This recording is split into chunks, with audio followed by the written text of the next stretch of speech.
दोस्तों, मैं आप सभी का स्वागत करता हूं सेंचुरी टाइम्स के इस विशेष कार्यक्रम वीकेंड स्पेशल पर। दोस्तों, ये एक सीरीज ऑफ प्रोग्राम होने वाला है जिसमें मैं आपसे हर एक वीकेंड मिलूंगा और डिस्कस करेंगे कुछ ग्लोबल अपडेट, ग्लोबल टेक्नोलॉजी के बारे में, या फिर कोई ऐसा टॉपिक को हम छेड़ेंगे जो कि आज के डेट में आपको पता होना चाहिए।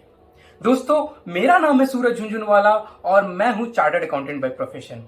मैं उम्मीद करता हूं आपको ये वीडियो पसंद आएगा और देखने के लिए, इस वीडियो में जानकारी लेने के लिए अंत तक बने रहें। दोस्तों, इस वीडियो में हम डिस्कस करने वाले ग्लोबल रिसेशन के बारे में। ग्लोबल रिसेशन आज की डेट में एक बहुत ही हॉट टॉपिक है। ग्लोबल रिसेशन में सबसे पहले आपको यह समझना जरूरी है रिसेशन क्या होता है। रिसेशन को हम सरल भाषा में मंदी भी बोलते हैं, जो कि बेसिकली एक इकोनॉमिक डिक्लाइन है, आर्थिक डिक्लाइन है in industrial and trading activity, और उसका अल्टीमेट इंपैक्ट होता है जीडीपी पे। तो किसी भी कंट्री का अगर 2 सक्सेसिव क्वार्टर में जीडीपी में डिक्लाइन दिख रहा है तो वो कंट्री हो सकती है रिसेशन का शिकार। अगर आपको पता हो तो दुनिया भर के जितने भी सेंट्रल बैंक्स हैं, जैसे अमेरिका में federal reserve bank, bank of England and central bank of Japan ने अपने अपने इंटरेस्ट रेट में रैपिड इंक्रीज कर रहे हैं। The Federal Reserve hiked interest rates again this week in an effort to cut inflation by slowing the economy. But that also means higher credit card interest and mortgage rates. और ये impact पूरे दुनिया भर के देशों में देखा जा रहा है कि दुनिया भर के देशों अपने इंटरेस्ट रेट में बढ़ोतरी कर रही है। अब इंटरेस्ट रेट का बढ़ोतरी करने का कारण ये है कि वो कंट्रोल करना चाह रही है इन्फ्लेशन, जो बढ़ती महंगाई है उसे कंट्रोल करने के लिए दुनिया भर में इंटरेस्ट रेट, ब्याज दर जो है वो तेजी से बढ़ रही है। अब ब्याज दर बढ़ने से होता क्या है दोस्तों, तो जितने भी इंडिविजुअल फैमिलीज हैं और जितनी भी इंडस्ट्रीज हैं उसमें लोन एक्सपेंसिव हो जाता है। तो अगर आप इंडिविजुअल हो तो आप क्या करोगे, अगर आपका लोन का रेट बढ़ गया है तो आप अपने खर्च को कम कर दोगे। और जितने भी इंडस्ट्रीज हैं, अगर उन्हें एक्सपेंसिव लोन मिलेगा तो वो अपने एक्सपेंशन को कम कर देगी। अब इससे होगा डिमांड कम हो जाएगा, डिमांड कम होगा, प्रोडक्शन कम होगा, और इससे अल्टीमेट इंपैक्ट आता है जीडीपी पे। अगर जीडीपी पे डिक्लाइन दिखेगा क्योंकि आपका डिमांड कम हो गया, आपका प्रोडक्शन कम हो गया है, तो अल्टीमेटली इकोनॉमी जा सकता है रिसेशन पे। अब इसका डायरेक्ट इंपैक्ट एक बहुत ही इंपॉर्टेंट सेक्टर पे पड़ता है, दैट इज एम्प्लॉयमेंट। जो भी सैलरीड पर्सन है, जो भी लेबर क्लास पर्सन है, उसको सबसे ज्यादा इंपैक्ट पड़ता है रिसेशन का। दोस्तों, हम बात करेंगे रिसेशन के बारे में, बट उससे पहले हम बात करते हैं इस वीडियो के स्पॉन्सर के बारे में। दोस्तों, इस वीडियो के स्पॉन्सर है सिद्धि गणेश ट्रेडलिंक्स, जो कि डील करते हैं Massey Ferguson tractors and other farm related equipments. दोस्तों, आपको पता ही होगा जीडीपी का इंपॉर्टेंट कंट्रीब्यूटर है एग्रीकल्चर सेक्टर, और आज के मॉडर्न डे में अगर आपको एग्रीकल्चर को बढ़ाना है, रैपिडली ग्रो करना है, तो आपको चाहिए मॉडर्न डे इक्विपमेंट्स, जैसे कि modern day tractors, smart tractors and other farm equipments.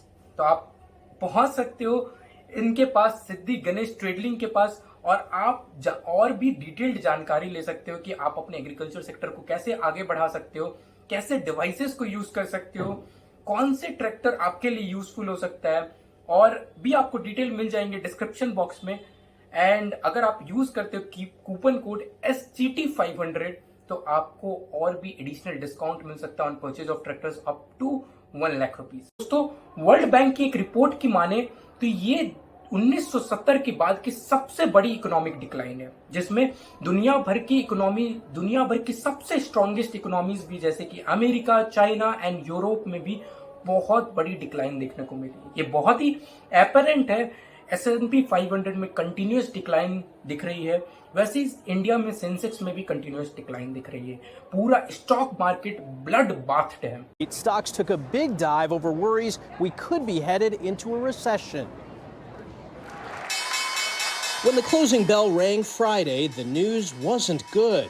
The Dow dropped 486 points to its lowest level since late 2020.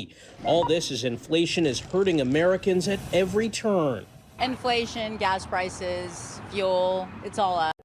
और इकोनॉमिक एक्सपर्ट की माने तो 2023 में एक रिसेशन आएगा जो कि बिल्कुल एट दिस स्टेज अनअवॉइडेबल है। और अगर वो रिसेशन आता है तो अब तक की सबसे बड़ी रिसेशन होगी, क्योंकि वर्ल्ड अभी कोविड के जो इम्पैक्ट थे, कोविड के जो इंडस्ट्रियल एंड ट्रेडिंग इम्पैक्ट थे, उससे अभी पूरी तरीके से रिकवर भी नहीं हुई थी और वर्ल्ड को वापस एक दूसरे झटके से गुजरना पड़ रहा है। दोस्तों, रिसेशन की सबसे बड़ी जो इम्पैक्ट होती है वो रोजगारी पे होती है, एम्प्लॉयमेंट पे होती है। PwC का एक रिपोर्ट के मुताबिक दुनिया भर की 50% कंपनीज अपने हेडकाउंट को कम करने की कोशिश कर रही है। वो एग्जिस्टिंग एम्प्लॉयज को बोल रही वॉलंटरली निकल जाएं और 46% कंपनी साइनिंग बोनस देना बंद कर रही है और 44% कंपनीज एम्प्लॉयज को ऑफर देकर भी मना कर रही है कि वो ज्वाइन ना करें। दोस्तों, इसके वजह से ये पूरे इकोनॉमी में, पूरे वर्ल्ड में अनएम्प्लॉयमेंट फैल जाएगा और लोगों की परचेजिंग पावर भी कम हो जाएगी और परचेजिंग पावर कम होगी तो again this is again will have a bigger impact on global economy and recession. दोस्तों, आपको पता ही होगा कि कोविड के फर्स्ट ईयर में ऑलरेडी 25,000 नौकरी की कटौती ग्लोबली हो चुकी है। दोस्तों, अगर दूसरा कोई सेक्टर जो बहुत बड़ा इम्पैक्ट होता है रिसेशन के कारण से तो वो है टूरिज्म एंड होटल इंडस्ट्री, क्योंकि दुनिया भर में लोग घूमने नहीं जाएंगे, वो लोग होटल में स्टे नहीं करेंगे, लोग अपने इंटरटेनमेंट सेक्टर पे एक्सपेंडिचर नहीं करेंगे, जिसके वजह से जो देश बहुत ही ज्यादा डिपेंडेंट है टूरिज्म, जैसे कि नेपाल, भूटान, श्रीलंका, मालदीव। दोस्तों, अगर दूसरा कोई सेक्टर जो बहुत बड़ा इम्पैक्ट होता है रिसेशन के कारण से तो वो है टूरिज्म एंड होटल इंडस्ट्री, क्योंकि दुनिया भर में लोग घूमने नहीं जाएंगे, वो लोग होटल में स्टे नहीं करेंगे, लोग अपने इंटरटेनमेंट सेक्टर पे एक्सपेंडिचर नहीं करेंगे, जिसके वजह से जो देश बहुत ही ज्यादा डिपेंडेंट है टूरिज्म, जैसे कि नेपाल, भूटान, श्रीलंका, मालदीव्स, इनमें अगेन बहुत बड़ी इम्पैक्ट दिखेगी। दोस्तों, इस वीडियो को यही एंड करते हैं। आई होप आपको समझ में आया हो कि ग्लोबल रिसेशन है क्या और ये कहां जाने वाली है। अगर आपको ये वीडियो पसंद आया हो तो give it a big fat Thums up and please अगर आपका कोई क्वेश्चन है तो आप प्लीज कमेंट करें और ऐसी वीडियोस के लिए, रेगुलर अपडेट्स के लिए नोटिफिकेशन की घंटी जरूर बजा दें। दोस्तों, अब ये वीडियो एंड करने से पहले मैं आपके लिए एक क्वेश्चन रखता हूं।